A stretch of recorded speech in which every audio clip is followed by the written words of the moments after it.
ઉજવણી કરાશે એ કાયપો છે દરેક અગાસી પર સતત ગુંજતું રહેશે। આકાશમાં પતંગોનું ઇન્દ્રધનુષ્ય રચાશે। ઊંધિયું, જલેબી, શેરડી, જામફળની જયાફત જામશે। ત્યારે આજે બજારમાં પતંગ અને ફિરકી ખરીદવા માટે લોકો ઉમટી પડ્યા છે। છેલ્લી ઘડીએ લોકો પતંગની ખરીદી કરવા ઉમટી પડ્યા છે।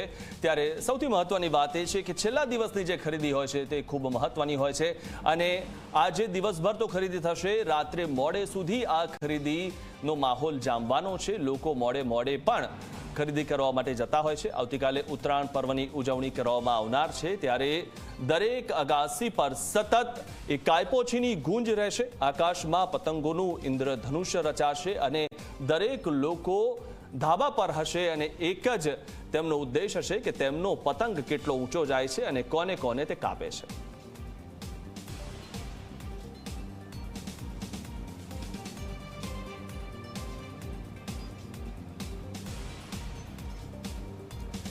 વડોદરાથી અમારા સંવાદદાતા રવિ અગ્રવાલ જોડાઈ ચૂક્યા છે। રવિ, વડોદરામાં કેવો માહોલ છે? છેલ્લા દિવસની ખરીદી જ્યારે આજે થઈ રહી છે, અલગ અલગ જે વડોદરાના વિસ્તારો છે તેમાં કેવી ખરીદીનો માહોલ જામ્યો છે?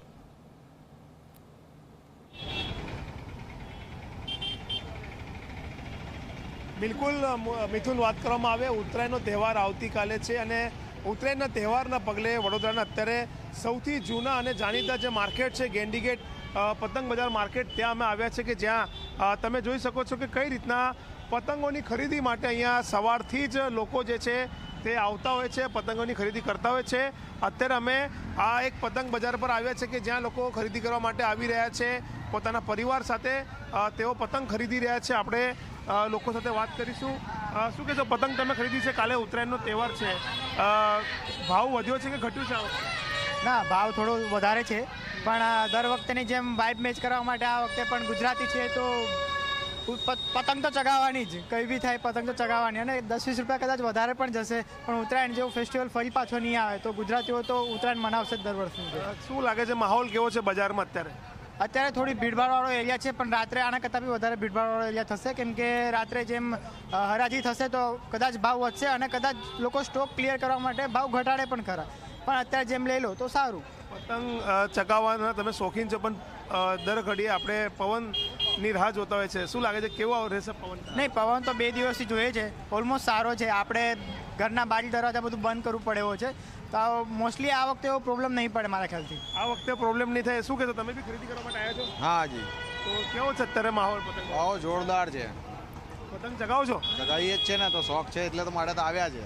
તો જે રીતના પતંગ જે છે તે ખરીદવા માટે આવ્યા છે, શોખ છે એટલા માટે, શું કહેશો દાદા, પતંગની ખરીદી માટે આવ્યા છો? હા।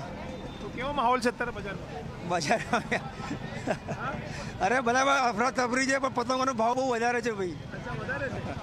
તો પતંગ ચગાવવાનો શોખ તો છે? શોખ છે એટલે તો લેવા આવ્યા છે ભાઈ। જો આ લીધી, આ છોકરા માટે લીધી છે। તમે પતંગ કેટલા વખતથી ચગાવો? ત્રીજા ધોરણમાં તો ત્યારથી ચગાવું છું, હવે 11માં આવ્યો છું। શું કહેશો, કેટલી પતંગ બજારનો માહોલ કેવો છે? કઈ કઈ પતંગો તમે ખરીદી છે? એક ફેન્સી પતંગ પણ ખરીદી છે, પછી ઢાલ લીધા છે, નાની નાની પતંગો પણ લીધી છે। તો જે રીતના આ પતંગ બજારનો માહોલ છે વડોદરા શહેરનો, કે જ્યાં તમે જોઈ શકો છો કે વેપારીઓએ પણ તમામ તૈયારીઓ કરી લીધી છે। વેપારી સાથે બી મિથુન આપણે વાત કરીશું અને તેમને બી પૂછીશું, શું કહેશો, આજે હરાજી છે, કયા પ્રકારની આશા છે ઘરાકી નીકળવા? ઘરાકી તો રહેશે દર વખતે, આ તો ફેસ્ટિવલ બહુ વર્ષો પુરાનો છે ફેસ્ટિવલ, એટલે આ ઘરાકી તો રહેશે જ ને, બધું માલ ખલાસ જ થઈ જવાનું, બધાનું જ ખલાસ થઈ જવાનું છે ને ભાવ પણ બધું રિઝનેબલ જ છે આ વખતે પણ, ને પબ્લિક શોખથી પરચેસ કરે છે, ખરીદી કરે છે। વેપારી પણ ખુશ છે, જે લોકો પતંગ રસિકો છે તેઓ પણ ખુશ છે, અને ક્યાંક ને ક્યાંક કહી શકાય કે યુવાનો છે કે જેઓ પોતાના સર્કલમાં ખરીદી માટે આવ્યા છે। શું કહેશો, તમારા ફ્રેન્ડ સર્કલમાં ખરીદી માટે તમે આવ્યા છો અહીંયા, કઈ પતંગ ખરીદી રહ્યા છો? આટલા મોટા મોટા અડ્ડા ખરીદવાના છે અમારે, અને આ વખતે ઉત્તરાયણમાં તો બહુ મજા પડી જશે। આપણે અહીંયા આટલી બધી દુકાનોમાં આટલી બધી રમઝટ જામી છે, બહુ બધા જેવી જાતની પતંગો જોઈએ છે ને અતરંગી પતંગો મળી રહી છે। પવન પણ આજે ખૂબ સારો છે, રહેશે સારો ઉત્તરાયણમાં બી કાશ આવો પવન રહે તો મજા પડી જશે અમને।